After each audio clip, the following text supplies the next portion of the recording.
Good evening and welcome to the Channel Studios here in London with your international news around the world in 5. Ethiopia's forces have captured 2 towns in the northern region of Tigray where soldiers loyal to the local political party are fighting the central government.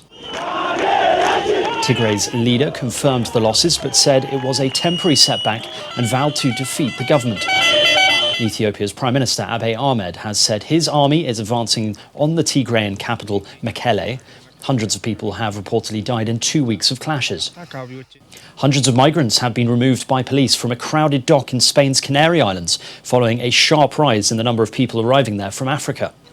A group of 225 people were evicted from the port of Gran Canaria on Tuesday, but thousands still remain. It follows protests over conditions at the port, which an immigration judge earlier described as inhumane.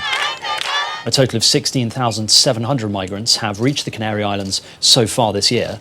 That's a rise of more than 1,000% on the same period last year, according to official data from the Spanish government. More than half of this year's arrivals took place over the last month. Storm IOTA has reached Honduras after unleashing torrential floods and highly destructive winds in neighbouring Nicaragua.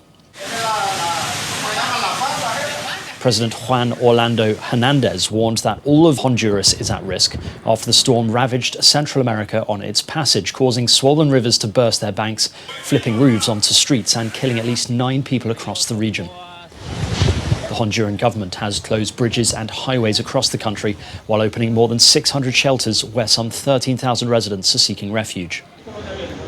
IOTA is the strongest storm on record to reach Nicaragua, bringing winds of nearly 249 kilometers an hour and flooding villages still reeling from the impact of Hurricane ETA 2 weeks ago. It's the first time 2 major hurricanes have formed in the Atlantic basin in November since records began. Thai protesters and police have clashed again in the worst violence the country has seen since protests began in July. Demonstrators pushed past barricades outside Parliament as police fired back with water cannon and tear gas. Over 50 people have been hurt so far, some with gunshot wounds, but the police have denied they had opened fire with live ammunition or rubber bullets. Thousands of anti-government demonstrators met outside Parliament calling for constitutional change, curbing the powers of the King and the removal of the Prime Minister. Lawmakers in Parliament are discussing several proposals for constitutional changes, although most leave the King's powers untouched. Close to 90,000 sexual abuse claims have been filed against the Boy Scouts of America Association. The number far exceeds the initial projections of lawyers across the United States who have been signing up clients since the Boy Scouts filed for bankruptcy in protection in February in the face of hundreds of lawsuits alleging decades-old sex abuse by Scout leaders.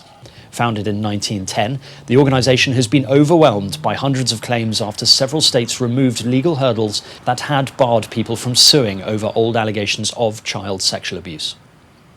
The Democratic Republic of Congo has announced the end of an almost 6-month Ebola outbreak in the west of the country. Health authorities are reportedly looking to apply lessons from the successful response to the fight against COVID-19 in Africa. The DRC's Ebola outbreak, which infected 130 people and killed 55, emerged in June, just weeks before a separate Ebola epidemic in the country's east drew to a close. That one had killed more than 2,200 people, the second most in the disease's history after the outbreak in West Africa in 2014. The British government has announced that new cars and vans powered wholly by petrol and diesel will not be sold in the UK from 2030. The plan is part of what the Prime Minister Boris Johnson has called the country's green revolution. Critics argue the £4 billion allocated is far too small for the scale of the challenge, but Mr Johnson says the plan will mobilise £14 billion worth of government money, with as much as 3 times that amount coming from the private sector, and create and support 250,000 highly skilled green jobs in the next decade. And finally, a radiologist in the morning and an artist by night, 62-year-old Egyptian Ahmed Hassan is using matchsticks to create dazzling replicas of famous landmarks.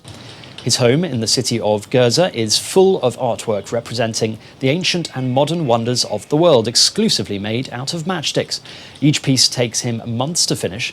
His works include the Notre Dame de Paris Cathedral, Alexandria's Lighthouse, the Library of Alexandria and the Tower Bridge in London.